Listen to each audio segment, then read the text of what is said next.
कल चुनाव आयुक्त ज्ञानेश कुमार जी की बात को सुन के लगा कि उनका नाम दरअसल अज्ञानेश कुमार होना चाहिए। अज्ञानता की बातें की उन्होंने। या तो वो मूर्ख हैं या जानबूझ के मूर्ख बन रहे हैं, या वो हम लोगों को मूर्ख समझते हैं। ऐसी ऐसी बातें, ऐसी ऐसी तर्कहीन तथ्यहीन बातें उन्होंने की, हम लोग सुन के हैरान हैं। उनसे जो सवाल पूछे गए उसका एक भी जवाब उन्होंने नहीं दिया। आपने एक महीने के अंदर 25 जून से 25 जुलाई तक एसआईआर में 65 लाख वोट काट दिए बिहार के अंदर, एक भी वोट नहीं जोड़ा आपने। आपने 65 लाख वोट काट दिए। आप कह रहे हैं आप एसआईआर कर रहे हैं, स्पेशल इंटेंसिव रिवीजन, और उस रिवीजन में आपको एक भी आदमी पूरे बिहार में वोट जोड़ने लायक नहीं मिला।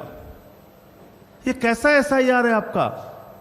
आपने कहा 22 लाख लोग मर गए, उनके नाम काट दिए हमने। आप उस बिहार में एक महीने के अंदर सारा प्रमाण पत्र चाहते हैं जहां का बड़ा क्षेत्र बाढ़ में पीड़ित रहता है। आप उनसे कह रहे हैं अपना निवास प्रमाण पत्र लेके आओ, अपने माताजी का निवास प्रमाण पत्र लेके आओ, अपने पिताजी का निवास प्रमाण पत्र लेके आओ, पूरे घर का आप प्रमाण पत्र लेके आओ। कहां से लाएगा आदमी? और इसके अलावा ऐसी ऐसी गड़बड़ियां सामने आ रही हैं।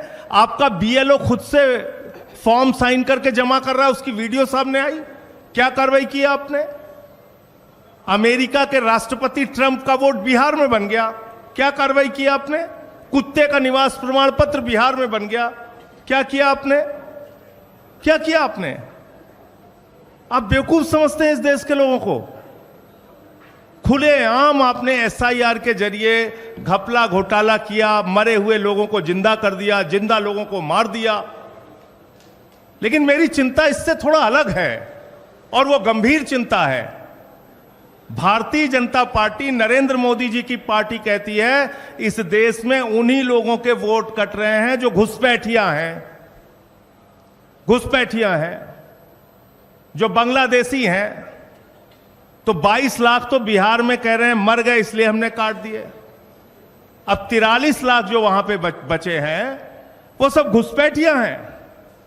उनके लिए डिटेंशन सेंटर बनेगा, वो सब पकड़ पकड़ के बांग्लादेश भेजे जाएंगे। वो उनको हिंदुस्तान में रहने का हक नहीं है। वो जो सुप्रीम कोर्ट में गए थे, उन्होंने कहा था कि मैं जिंदा हूं, अब वो बांग्लादेश जाएंगे क्योंकि वो घुसपैठियां हैं। बीजेपी कह रही है वो घुसपैठियां हैं। एक आईएएस अधिकारी हैं व्यास साहब, व्यास साहब रिटायर्ड आईएएस अधिकारी हैं, पति पत्नी दोनों के नाम काट दिए गए। अब वो घुसपैठियां हैं, वो डिटेंशन सेंटर में रहेंगे, वो बांग्लादेश जाएंगे। आप देश को आपने तमाशा बना रखा है। आप कह रहे हैं चुनाव आयोग को वोट चोर कहना संविधान के खिलाफ है, वोट चोरी करना संविधान के मुताबिक है। वाह भैया, वोट चोर कहना संविधान के खिलाफ है, वोट चोरी करना संविधान के मुताबिक है, वोटर लिस्ट में भ्रष्टाचार करना संविधान के मुताबिक है। आप कहते हैं शिकायत नहीं की गई आपको। मैं दिल्ली का उदाहरण बताता हूं। दिल्ली में केंद्रीय मंत्रियों के घर पे 33 वोट बने, 25 वोट बने, 22 वोट बने, सांसदों के घर में 15 वोट बने। मैं खुद केजरीवाल जी के नेतृत्व में जाके शिकायत हमने लिखित रूप से दे के आए थे हम लोग। कोई कार्रवाई आपने नहीं किया। आपने नई दिल्ली विधानसभा क्षेत्र में 42,000 वोट काट दिए, 42,000 वोट चुनाव शुरू होने से पहले। 14 विधानसभाओं में भारतीय जनता पार्टी के कार्यकर्ताओं ने हजारों वोट कटवाने की एप्लीकेशन दी। ये सारी लिखित शिकायत, मिल के शिकायत, अनुरोध करके शिकायत, बार बार कह के शिकायत हम लोगों ने चुनाव आयोग में जाके की। आज तक कोई कार्रवाई आपने नहीं किया। समाजवादी पार्टी के रामगोपाल जी ने बताया, उन्होंने एफिडेविट पर शिकायत किया। महाराष्ट्र के अरविंद सावंत भाई ने बताया, और तमाम लोग, बंगाल में ममता जी ने बताया कि कैसे आपने फ्रॉड किया वहां पे। लेकिन आप कोई कार्रवाई नहीं करते। फिर कह रहे हैं कल की प्रेस कॉन्फ्रेंस से ज्यादा तो मुझे हंसी परसों का उनका चिट्ठी देख के आई। उनका जो लेटर आया सामने, उसका पॉइंट नंबर 7 में पढ़ रहा था। कहने लगे साहब गड़बड़ी हुई है, लेकिन राजनीतिक दलों ने हमें नहीं बताया कि गड़बड़ी हुई है। तो मैंने कहा ये तो वही किस्सा हो गया कि एक बदमाश थानेदार आया एक इलाके में, उस थानेदार ने अपने सिपाहियों के साथ मिलकर इलाके में डकैती डाल दी। डकैती डाल दी तो फिर वो थानेदार पकड़ा गया। थानेदार जब पकड़ा गया तो थानेदार ने कहा कि साहब इस इलाके के लोगों ने बताया ही नहीं कि डकैती डालना गलत बात है, चोरी करना गलत बात है। भैया एसआईआर आपने शुरू की, वोटर लिस्ट ठीक करना आपका काम है। 2018 का सुप्रीम कोर्ट का जजमेंट है, वोटर लिस्ट ठीक करना सिर्फ और सिर्फ चुनाव आयोग की जिम्मेदारी है। आप विपक्षी दलों को धमका रहे हैं, कह रहे हैं कि ये संविधान के खिलाफ बोल रहे हैं।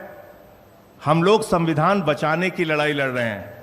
मताधिकार एक ऐसा अधिकार है जो बाबा साहब डॉक्टर भीमराव अंबेडकर जी ने भारत के संविधान में दिया और कहा कि राष्ट्रपति के वोट की गिनती भी एक होगी और गांव में रहने वाले मजदूर के भी वोट की गिनती एक होगी। हम इसकी लड़ाई लड़ रहे हैं, हम इसके लिए काम कर रहे हैं। और ये वोटर लिस्ट की गड़बड़ी जानबूझ के आप कर रहे हैं। इसमें आपने कल अपने आप को एक्सपोज किया पूरे देश के सामने। आप कह रहे हैं महिलाओं की प्राइवेसी भंग हो जाती है।